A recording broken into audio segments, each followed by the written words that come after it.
ನಾಡಿನ ಸಮಸ್ತ ಕನ್ನಡ ಕುಲಕೋಟಿಗೆ ಶ್ರೀ ಚಾಮುಂಡೇಶ್ವರಿ ಅಮ್ಮನವರ ವರ್ಧಂತಿ ಉತ್ಸವದ ವಿಶೇಷ ಶುಭಾಶಯಗಳು. ಆಷಾಢ ಮಾಸದ ರೇವತಿ ನಕ್ಷತ್ರದ ಶುಭ ದಿನದಂದು ಅಮ್ಮನವರ ವರ್ಧಂತಿ ಉತ್ಸವವನ್ನು ಆಚರಿಸಲಾಗುತ್ತದೆ. ಶ್ರೀಮನ್ ಮಹಾರಾಜರಾದ ಮುಮ್ಮಡಿ ಕೃಷ್ಣರಾಜ ಒಡೆಯರವರು ದೇವಿಯ ಈ ಸುಂದರವಾದ ಉತ್ಸವ ಮೂರ್ತಿಯನ್ನು ದೇವಸ್ಥಾನಕ್ಕೆ ಅರ್ಪಿಸಿದ ದಿನವೇ ಅಮ್ಮನವರ ವರ್ಧಂತಿ ಉತ್ಸವ ಎಂದು ನಾವುಗಳು ಆಚರಿಸುವುದು.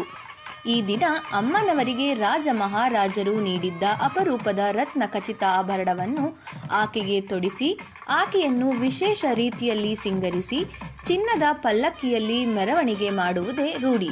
ಈ ದಿನ ಜಗನ್ಮಾತೆಗೆ ಪ್ರಾತಃ ಕಾಲದಲ್ಲಿ ವಿಶೇಷ ರೀತಿಯಲ್ಲಿ ರುದ್ರಾಭಿಷೇಕ ಮಾಡಿ ನಾನಾ ವೇದ ಮಂತ್ರಗಳಿಂದ ಆಕೆಯನ್ನು ಅರ್ಚಿಸಿ ಲೋಕದ ಹಿತಕ್ಕಾಗಿ ಪ್ರಾರ್ಥನೆ ಸಲ್ಲಿಸಿ ಆಕೆಯ ವಿಜಯವನ್ನು ಕಾರುಣ್ಯವನ್ನು ಸದಾ ಸಂಭ್ರಮಿಸುವ ಕಾರ್ಯವೇ ಈ